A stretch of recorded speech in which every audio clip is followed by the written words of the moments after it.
जय हिंद दोस्तों, स्वागत है आप सभी का एक नई वीडियो में। वीडियो शुरू करने से पहले मैं आप लोग को बता दूं, अपना 2 टेस्ट चलता है टेलीग्राम चैनल पे, यानी 2 बुक कवर कर रहे हैं हम लोग अभी।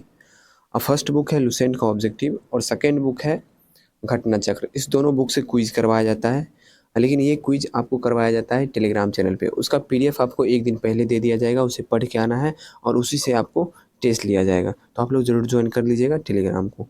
अब मैं बता दूं कि कल हम लोग का क्लास चल रहा था भारत के पर्वत, द्वीप, मैदान, मिट्टी, जलवायु एवं नदियाँ। तो इसका पार्ट 1 समाप्त हो गया था, यानी एक पेज हम सब्जेक्टिव पढ़ के और इसका टेस्ट दे दिए थे, लेकिन इसका सेकेंड पार्ट भी है। तो चलिए आज हम लोग से स्टार्ट करते हैं। गंगा एवं ब्रह्मपुत्र की संयुक्त धारा मेघना कहलाती है, जिसकी सहायक नदी बराक है। ब्रह्मपुत्र नदी पर असम में विश्व का सबसे बड़ा नदी द्वीप माजुली स्थित है। ब्रह्मपुत्र को तिब्बत में सांगपो, अरुणाचल में दिहांग तथा असम में ब्रह्मपुत्र कहा जाता है। नदी पर लाए गए अवसाद का जमाव जब मुहाने पर होता है तो डेल्टा का निर्माण करता है। डेल्टा की आकृति त्रिभुजाकार होती है। जो नदी डेल्टा नहीं बनाती है उसके मुहाने को एस्चुअरी कहते हैं, यानी ज्वार नदमुख कहते हैं। नर्मदा नदी ज्वार नदमुख का निर्माण करती है। नर्मदा और ताप्ती जो है ये दोनों ज्वार नदमुख यानी एस्चुअरी का निर्माण करती है। कावेरी गंगा महानदी डेल्टा बनाती है।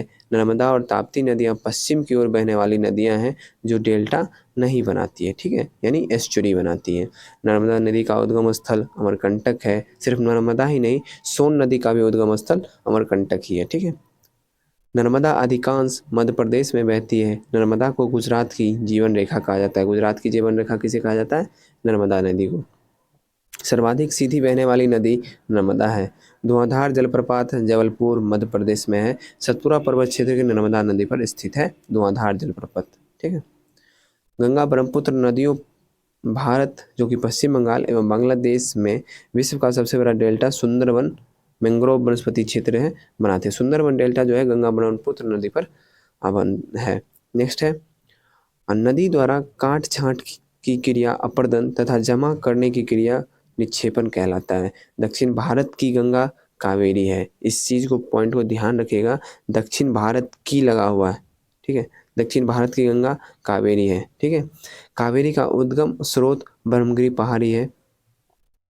और सिर्फ दक्षिणी गंगा कहीं दिख जाए कि दक्षिणी गंगा, तो वो हो जाएगी गोदावरी। ध्यान रखिएगा, दक्षिण भारत की गंगा कावेरी है, दक्षिणी गंगा कहा जाए तो वो गोदावरी हो जाएगा। नेक्स्ट, शिव समुद्रम प्रपात कर्नाटक के मांड्या जिले में कावेरी नदी पर स्थित है। कावेरी जल विवाद कर्नाटक, तमिलनाडु तथा कृष्णा नदी विवाद आंध्र प्रदेश, कर्नाटक एवं महाराष्ट्र राज्यों से संबंधित है। प्रायद्वीपीय भारत की सबसे लंबी नदी गोदावरी तथा दूसरी सबसे लंबी नदी कृष्णा है। गोदावरी को वृद्धगंगा या दक्षिणी गंगा, है ना, गोदावरी को वृद्धगंगा या दक्षिणी गंगा कहा जाता है, जिसका उद्गम स्थल नासिक के त्र्यंबक गांव की पहाड़ी से है। वैनगंगा पेनगंगा गोदावरी की सहायक नदी है। क्षिप्रा नदी चंबल की सहायक नदी है। असम का शोक ब्रह्मपुत्र नदी को कहलाती है। बिहार का शोक कोसी नदी कहलाती है। बंगाल का शोक दामोदर नदी कहलाती है, नहीं कहलाती थी, ठीक है, कहलाती थी होगा, अब कहलाती नहीं है। ओडिशा का शोक ब्राह्मणी नदी कहलाती है। महानदी ओडिशा में अपना डेल्टा बनाती है। भारत की सबसे लंबी नहर इंदिरा गांधी नहर या राजस्थान नहर, जो सतलज एवं ब्यास नदी के जलपाती तथा हरिके बैराज से निकलती है। मिट्टी का अध्ययन पेडोलॉजी, झीलों का अध्ययन लिम्नोलॉजी, चट्टानों का अध्ययन पेट्रोलॉजी और भारत की ऊंची झील चोलामू जो कि सिक्किम में है। नेक्स्ट है भारत की सबसे बड़ी कृत्रिम झील गोविंद वल्लभ पंत सागर है, जो उत्तर प्रदेश में रिहंद नदी पर बनाए गए बांध से बना है। उत्तर प्रदेश में रिहंद नदी पर जो बनाया गया बांध है उससे बना है गोविंद वल्लभ पंत सागर बांध, ठीक है, झील। नेक्स्ट है कोलोरेडो नदी पर निर्मित मीड झील संसार का सबसे बड़ा मानव निर्मित झील है। कौन सा झील? मीड झील। नेक्स्ट है चिल्का ओडिशा में स्थित भारत की सबसे बड़ी लैगून एवं खारे पानी की झील है। पुलिकट एवं लैगून झील है जो आंध्र प्रदेश तथा तमिलनाडु की सीमा पर अवस्थित है। हॉगेन कॉल जलप्रपात कावेरी नदी पर स्थित है। ध्यान रखिएगा, हॉगेन कॉल जलप्रपात कहाँ है? कावेरी नदी पर है। भारत का सबसे ऊंचा जलप्रपात जो कि कुंचिकल जलप्रपात है वो वरही नदी कर्नाटक पर है, 455 मीटर का। नेक्स्ट है सर्वाधिक उपजाऊ एवं सर्वाधिक मात्रा में पाई जाने वाली मिट्टी जलोढ़ मिट्टी, जो कि दोमट मिट्टी भी इसे बोलते हैं, गेहूं एवं धान के लिए अच्छी होती है। जलोढ़ मिट्टी में पोटास, चूना एवं जैव पदार्थों की प्रचुरता तथा नाइट्रोजन, फास्फोरस एवं ह्यूमस की कमी पाई जाती है। ठीक है, पोटास, चूना एवं जैव पदार्थ की प्रचुरता होती है, यानी अधिक होता है, और नाइट्रोजन, फास्फोरस और ह्यूमस की कमी होती है। नेक्स्ट है, पुरानी जलोढ़ मिट्टी को बांगर एवं नवीन जलोढ़ मिट्टी को खादर कहा जाता है। काली मिट्टी का निर्माण ज्वालामुखी से निर्मित बेसाल्ट चट्टान से हुआ है। कपास की खेती के लिए काली मिट्टी उत्तम होती है, जिसे रेगुर मिट्टी भी कहते हैं। काली मिट्टी महाराष्ट्र, मध्य प्रदेश, गुजरात, आंध्र प्रदेश, कर्नाटक में अधिक पाई जाती है। काली मिट्टी में नमी धारण करने की क्षमता अधिक होती है।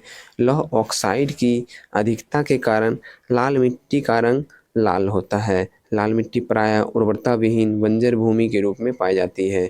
चूने का इस्तेमाल कर इसकी उर्वरता बढ़ाई जा सकती है। लाल मिट्टी मुख्य रूप से प्रायद्वीपीय भारत, आंध्र प्रदेश, तमिलनाडु में पाई जाती है। लेटेराइट मिट्टी का निर्माण अधिक वर्षा वाले क्षेत्र में सैलों के टूट फूट तथा जल के साथ चूना व सिलिका के निक्षालन से हुआ है। चाय की खेती के लिए लेटेराइट मिट्टी उत्तम होती है। इसमें आयरन एवं सिलिका पाई जाती है। भारत में जलवायु उष्णकटिबंधीय मानसूनी है। भारत में मानसून का आगमन जून के प्रथम सप्ताह केरल में होता है। नेक्स्ट है, भारत में अधिकांश वर्षा दक्षिण पश्चिम मानसून से होता है, जिसका सर्वप्रथम आगमन जून के प्रथम सप्ताह केरल में होता है। जाड़े के दिनों में तमिलनाडु के तटों या कोरोमंडल तट पर वर्षा लौटते हुए मानसून या उत्तरी पूर्वी मानसून के कारण होती है। भारत में पश्चिमी समुद्री तट पर वर्षा दक्षिणी पश्चिम मानसून से होती है। पश्चिमी समुद्री तट पर जो है वर्षा दक्षिणी पश्चिमी मानसून से होती है। बहुत इंपॉर्टेंट पॉइंट है। ग्रीष्म काल में आने वाली तूफानों की पश्चिम बंगाल में काल वैसाखी कहा जाता है। ग्रीष्म काल में जो आने वाली तूफान होते हैं उसे पश्चिम बंगाल में क्या बोलते हैं? काल वैसाखी। नेक्स्ट पॉइंट है, गर्मी में असम एवं पश्चिम बंगाल में तीव्र आर्द्र हवाएं चलती है, जिसे नॉर्वेस्टर कहा जाता है। रबी की फसल अक्टूबर नवंबर में बोई जाती है तथा मार्च अप्रैल में काट ली जाती है। रबी फसल क्या होता है कि अक्टूबर नवंबर में बोया जाता है और मार्च अप्रैल में से काट लिया जाता है। लेकिन खरीफ फसल जो है वो जून जुलाई में बोया जाता है और नवंबर दिसंबर में काट ली जाती है। नेक्स्ट है, गेहूँ, जौ, चना, मटर, सरसों, आलू, राई इत्यादि जो है रबी फसल है, जबकि धान, गन्ना, तिलहन, ज्वार, बाजरा, मक्का, अरहर आदि जो है खरीफ फसल हैं। भारत के द्वीप समूह को दो भागों में बांटा गया है, लक्षद्वीप एवं अंडमान निकोबार द्वीप समूह।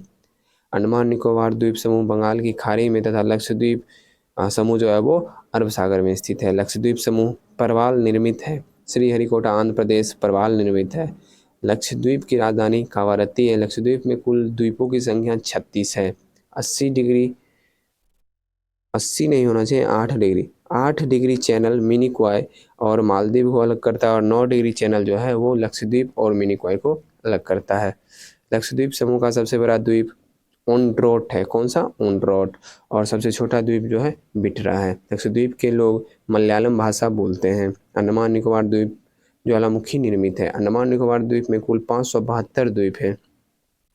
10 डिग्री चैनल अंडमान को निकोबार से, जबकि ग्रैंड चैनल सुमात्रा द्वीप को ग्रेट निकोबार द्वीप से अलग करता है।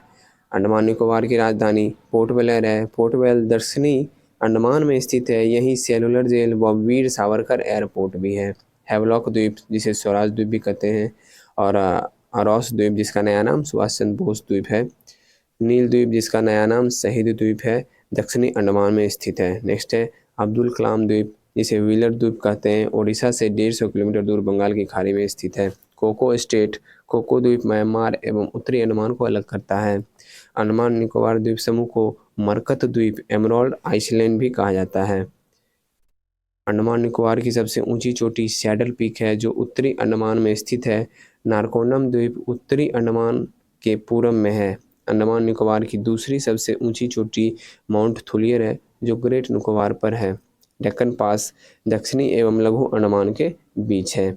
ओंग छोटा अंडमान की एक जनजाति है। ओंग जो है छोटा अंडमान का एक जनजाति है। शोम्पेन निकोबार द्वीप की जनजाति है। शोम्पेन जो है वो निकोबार द्वीप की जनजाति है। भारत का एकमात्र सक्रिय ज्वालामुखी बैरन द्वीप मध्य अंडमान के पूर्वी भाग में स्थित है। बैरन द्वीप मध्य अंडमान के पूर्वी भाग में स्थित है। कौन सा? एकमात्र सक्रिय ज्वालामुखी। पम्बन द्वीप जो है आदम ब्रिज का एक भाग है। पम्बन द्वीप आदम ब्रिज का एक भाग है। आदम ब्रिज या राम सेतु पम्बन द्वीप के अंतिम छोर धनुषकोडी से श्रीलंका के मन्नार द्वीप तक फैला हुआ है।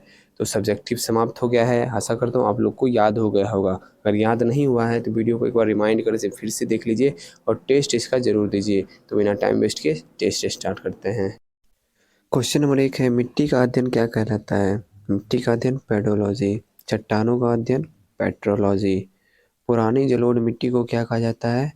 बांगर। इसी में रहेगा नवीन जलोढ़ मिट्टी, वो हो जाएगा खादर। ठीक है। सोम्पेन कहाँ की मूल जनजाति है? निकोबार द्वीप का। ओंग जनजाति का निवास स्थान कहाँ पर है? लक्षद्वीप में। झीलों का अध्ययन क्या कहलाता है?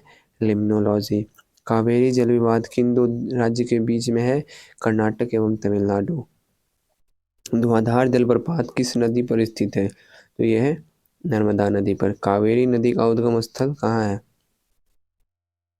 ब्रह्मगिरी पहाड़ियाँ। समुद्रम जलप्रपात किस राज्य में है? शिव समुद्रम जलप्रपात ये किस राज्य में है बताइए? ये आप मुझे कमेंट करके बताइएगा। बहुत आसान सा क्वेश्चन है। शिव समुद्रम जलप्रपात किस नदी पर है? इससे आपको पता चल जाएगा कि किस राज्य में है। कावेरी नदी पर है, तो अंदाजा लगा लीजिए किस राज्य में होगा। दक्षिणी गंगा या वृद्ध गंगा कहलाती है? गोदावरी नदी। असम का शोक किसे कहा जाता है? ब्रह्मपुत्र नदी को। भारत की जलवायु है उष्णकटिबंधीय मानसूनी। रेगुर मिट्टी को किस नाम से जाना जाता है? काली मिट्टी के नाम से। गुजरात की जीवन रेखा कहलाती है? नर्मदा नदी। चिल्का किस प्रकार की झील है? लैगून झील है। विश्व का सबसे बड़ा मानव निर्मित झील? मीड झील। ओडिशा का शोक किस नदी को कहा जाता है? ब्राह्मणी नदी को। क्षिप्रा किसकी सहायक नदी है? चंबल की। चाय की खेती के लिए सबसे उत्तम मिट्टी? लेटेराइट। अंडमान निकोबार की सबसे ऊंची चोटी कौन सी है बताइए? Saddle peak. भारत दक्षिण भारत की गंगा आ गया, कावेरी नदी होगा। सर्वाधिक सीधी बहने वाली नदी है? नर्मदा नदी। लाल मिट्टी में किसकी अधिकता होती है? Iron oxide. माजुली नदी द्वीप किस नदी पर स्थित है? ब्रह्मपुत्र नदी पर। पश्चिम की ओर बहने वाली? नर्मदा और ताप्ती, और भी दोनों। नेक्स्ट है, लक्षद्वीप का निर्माण हुआ है परवाल से। काली मिट्टी का निर्माण किस चट्टान के टूटने से होती है? बेसाल्ट चट्टान के। कपास की खेती के लिए उत्तम मिट्टी है? काली मिट्टी। भारत का सबसे बड़ा कृत्रिम झील है? गोविंद बल्लभ पंत सागर झील, यूपी में है। नेक्स्ट क्वेश्चन है,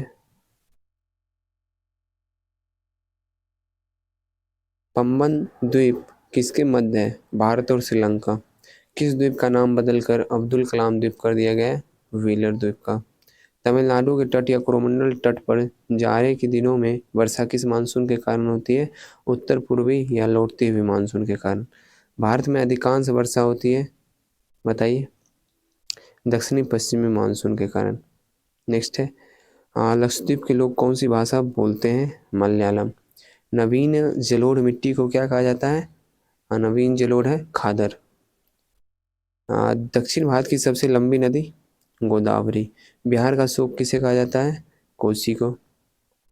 रबी फसल की बुआई कब की जाती है? अच्छा, रबी फसल को कब बोया जाता है? अक्टूबर नवंबर में। खरीफ फसल कौन सा है? तो इसमें से खरीफ फसल हो जाएगा मक्का। ठीक है। लक्षद्वीप में द्वीपों की कुल संख्या कितनी है? अब मुझे तो याद है 36, लेकिन इसका आंसर 42 दे रहा है। एक बार आप लोग चेक करके बताइएगा कितना है। ठीक है। खरीफ फसल की बुआई कब की जाती है? जून जुलाई में। रबी फसल कौन सी है? तो रबी फसल हो जाएगा गेहूँ। अंडमान निकोबार द्वीप निर्मित है परवाल से। ठीक है। लेकिन यहाँ पे आंसर ज्वालामुखी दे रहा है, इसमें भी थोड़ा सा डाउट हो रहा है।